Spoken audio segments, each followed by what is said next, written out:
खाना शायद है ना।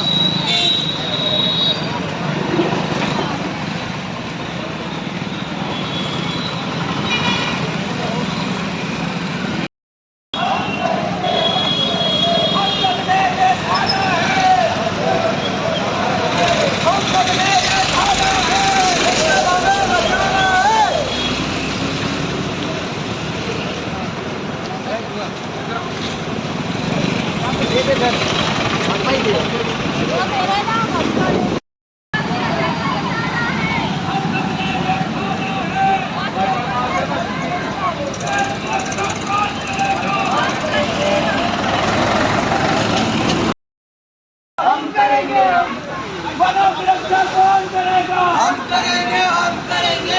सुरक्षा कौन करेगा? हम करेंगे, हम करेंगे। हम सबने ये ठाना है, जंगल बचाना है। हम सबने ये ठाना है, हम करेंगे, हम करेंगे। हम सबने ये ठाना है, जंगल बचाना है। हम सबने ये ठाना है, जंगल बचाना है। सुरक्षा कौन करेगा? हम करेंगे, हम करेंगे। सुरक्षा कौन करेगा? हम करेंगे, हम करेंगे। हम सबने ये ठाना है, जंगल बचाना है। हम सबने ये ठाना है, जंगल बचाना है। सुरक्षा कौन करेगा? हम करेंगे, हम करेंगे। सुरक्षा कौन करेगा? हम करेंगे, हम करेंगे। हम सबने ये ठाना है, जंगल बचाना है। हम सबने ये ठाना है, जंगल बचाना है। इसका नाम भारत सहित अनेक देश जलवायु परिवर्तन से मार झेल रहे हैं। इसका आने वाले समय में गंभीर संकट पैदा हो सकता है। हंसदेव जंगल काटने का मुख्य उद्देश्य पूरा निकालना है। इससे आसपास के वातावरण सहित पशु पक्षी जीव जंतु और आजीवन की विभिन्नता घटेगी। शासन शार्दूल प्राप्त करने की नई तकनीक अपनाएं, जिससे बेरोजगारी को रोजगार मिलने के साथ साथ वे आत्मनिर्भर बने। मजदूर वनों के दुकान का आदेश शासन वापस। विशाल काय रैली के माध्यम से लोगों को अपनी बात बताने में सफल हुए।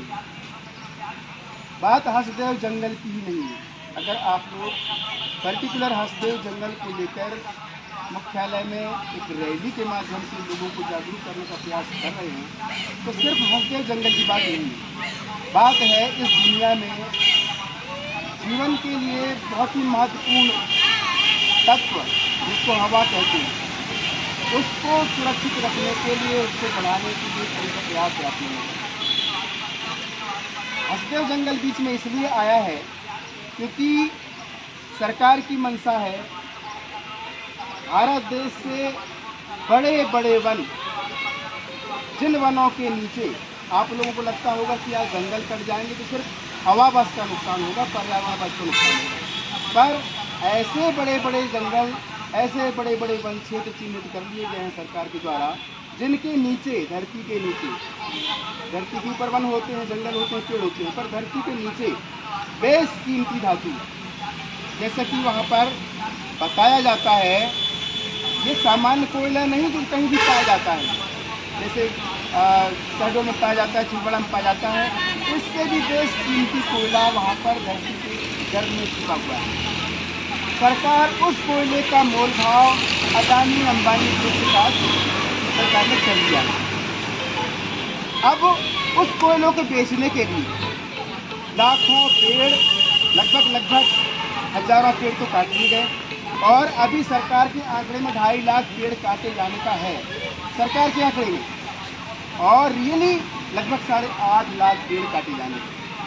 2.5 लाख पेड़ सिर्फ आंकड़े में है, बाकी सब पेड़ फर्जी रूप में काट करके ठेकेदारों को फायदा पहुंचाने की तैयारी हो चुकी है। एक उसको बचाना सिर्फ और सिर्फ छत्तीसगढ़ के लोगों की जिम्मेदारी नहीं है, छत्तीसगढ़ के लोगों की जिम्मेदारी असली जंगल को बचाना सिर्फ नहीं है, उस जंगल को बचाना भारत देश के एक नागरिक की जिम्मेदारी है। क्योंकि जब वहाँ से हवा तैयार होगी, अच्छी वायु तैयार होगी, सिर्फ छत्तीसगढ़ के लोगों के लिए नहीं होगा फायदा, ये तो पूरे देश दुनिया के लोगों के लिए फायदा होगा। इस काम के लिए आप जैसे युवा युवतियों को, आप जैसे पढ़े लिखे लोगों को सड़कों पर आना बहुत आवश्यक है। जैसा कि मेरी समझ में एक आंदोलन को सड़कों पर उतारने का काम एनआरवाइज पहली बार कर रहा है।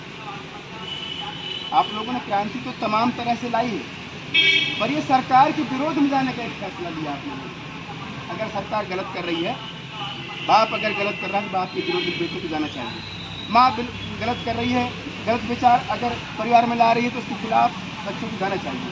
इसी तरह सरकार भी हमारा पेरेंट्स होती है, उसके खिलाफ हम गए, कोई बुरा काम नहीं है। बहुत बहुत धन्यवाद आप लोगों का। ये मैसेज पूरे भारत देश में नहीं, पूरे संसार में सोशल मीडिया के माध्यम से जाएगा।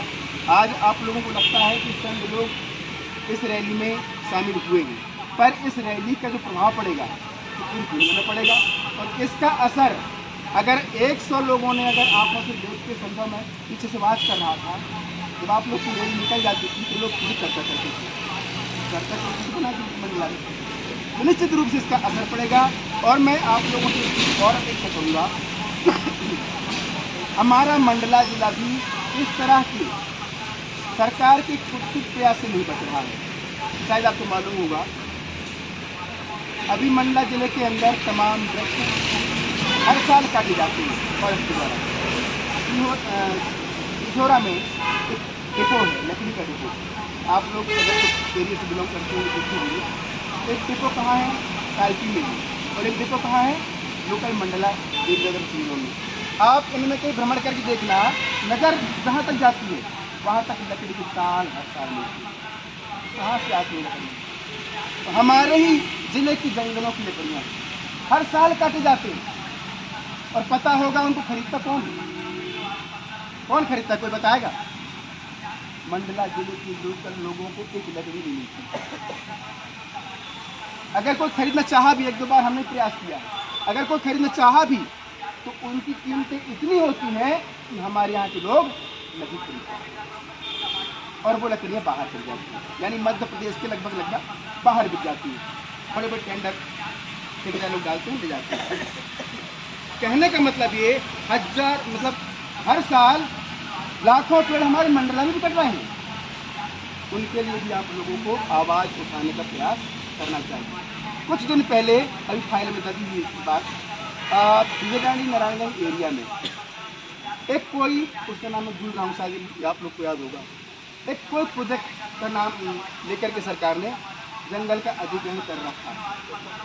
नहीं, चुटकाला की एक अभ्यारण्य बनने का है विजयदानी कालपी वाला एरिया, उसमें थोड़ी बहुत अपने जैसे सामाजिक संगठन के लोग सामने आकर के उसको बचाए रखते हैं, पर वो बचना संभव नहीं है, क्योंकि सरकार ने एक बार भी फैसला ले दिया।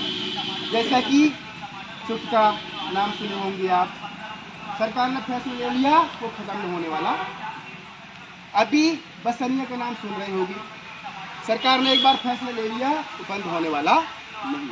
इसी तरह वो अभ्यारण्य भी, उसमें भी लगभग 4000 हेक्टेयर जंगल अधिग्रहण कर दिया गया है।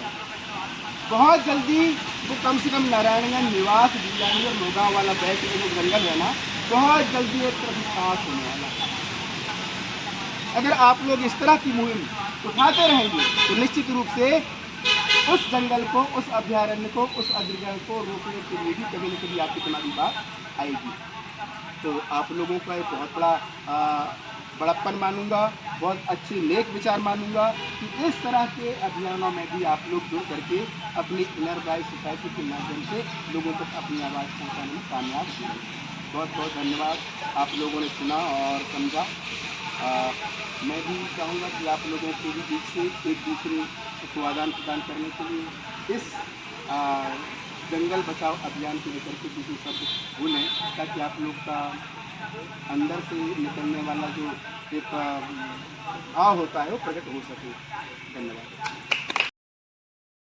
प्रकृति और वन संपदा से संबंधित किसी अभियान में शामिल हुआ और अवदेव की बात भी नहीं है, हमारे मंडला में भी हमारे आसपास काफ़ी प्राकृतिक संसाधन मौजूद हैं। जैसा कि हमारे बीच एक वरिष्ठ जननायक मैं कहूँगा कि ऐसी हमारे सामने बातें रख चुके हैं कि हमें सारी चीज़ों का जो ऐसी चीज़ें जो टेंडर वगैरह जो सरकार पासें करती हैं और बड़े बड़े ठेकेदार उन टेंडरों को ले लेते हैं, ऐसी चीज़ों की जानकारी हमें सामान्य तौर पर नहीं रहती है।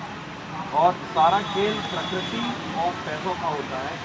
जो पैसे वाले लोग हैं वो पैसों में इतने ज़्यादा लिप्त रहते हैं कि उन्हें ये होश नहीं रहता है कि हम अपनी प्रकृति के साथ खिलवाड़ करके और इन पैसों का दोहन तो अभी हम कर सकते हैं, लेकिन आने वाली पीढ़ी के लिए हमको छोड़ नहीं रहे। तो जैसे कि आपको पता होगा कि एक जंगल को तैयार होने में या जंगल के नीचे, जैसा कि बताया हरदेव जंगल के नीचे जो कोयला प्राप्त होने वाला है वो काफ़ी अच्छी क्वालिटी का कोयला है। तो कोयले को तैयार होने में भी करोड़ों और अरबों वर्षों का समय लगता है। जब कोई जीवाश्म ऐसे और पेड़ सड़ गल कर नीचे ज़मीन के नीचे कई सालों तक दबते रहते हैं, उसके बाद फिर वो जीवाश्म बनता है, कोयला बनता है या ईंधन बनता है, और उसे हम निकालने के लिए उन्हीं पेड़ों को काट रहे हैं जो हमारे बीच हमें जीवन प्रदान करते हैं। इन पेड़ों के बिना हमारा जीवन नहीं है, जंगलों के बिना जीवन नहीं है। इनर सोसाइटी आज हमें ये बताना चाह रही है कि अगर हम जीवन में आगे बढ़ना चाहते हैं तो हमें इन सभी चीज़ों को ध्यान में रखकर आगे बढ़ना है और हमारी आगे आने वाली पीढ़ियों के लिए एक अच्छा जीवन तैयार कर दिया है। अंकल जी के द्वारा सारी चीज़ें बता दी गई हैं और मैं आप सभी से भी अपेक्षा करता हूँ कि कुछ नई बातें जो आप हमें नहीं पता हैं हमें जागरूक करें, कुछ नया सीखने को मिले। और इन्हीं सभी शब्दों के साथ मैं आप सभी का धन्यवाद करता हूँ। आप सभी को पता होगा कि एक देश में वातावरण और संतुलन बनाए रखने के लिए लगभग 34% वनों की आवश्यकता होती है। और मुझे पता तो नहीं है, लेकिन अनुमानित बता रहा हूँ कि अपने देश में लगभग 24% वन है। तो संतुलन मुझे नहीं लगता कि सही ढंग से बन पा रहा है, जैसे कोरोना के समय में। और अभी भी कई ऐसे क्षेत्र हैं जहाँ ऑक्सीजन की बहुत कमी है। और पर्यावरण के बारे में लगभग तो सभी जानते हैं, वन इतना महत्वपूर्ण है। और मैं आप सभी को एक बार पुनः धन्यवाद देना चाहूँगा कि आप मंडला में सबसे पहले एक हरदेव को बचाने का प्रयास किया। बस इतना ही कहना चाहूँगा। धन्यवाद।